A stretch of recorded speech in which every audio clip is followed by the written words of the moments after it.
Well, when we consider Turkey, we have to consider that during the years we've got multiple different phases of engagement towards sub-Saharan Africa and specifically to the Horn of Africa. If we see the first 5 years or 10 years of engagement, so between 2005 to 2014, we can see how much Turkey was mainly engaged in terms of diplomacy, humanitarian assistance, and specifically even on public diplomacy.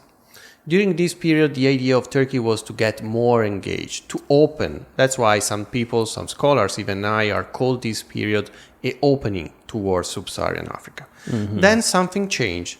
After, we can say, following the Arab uprisings and the change of regional dynamics, the rising of competition, especially between Turkey and on the other side, UAE and Saudi Arabia, Turkey's engagement became even more political oriented towards some Horn of African state.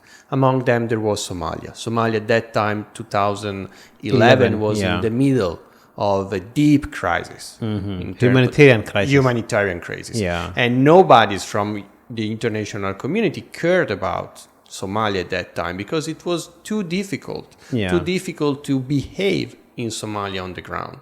What happened? Happened that Turkey at that time decided to get more and more engaged. There was this famous trip by the then Prime Minister, now President Erdogan, with his wife, with some relatives, with some business people from Turkey, in which he wanted to generate more awareness among Turkish public about the fate of Somalia.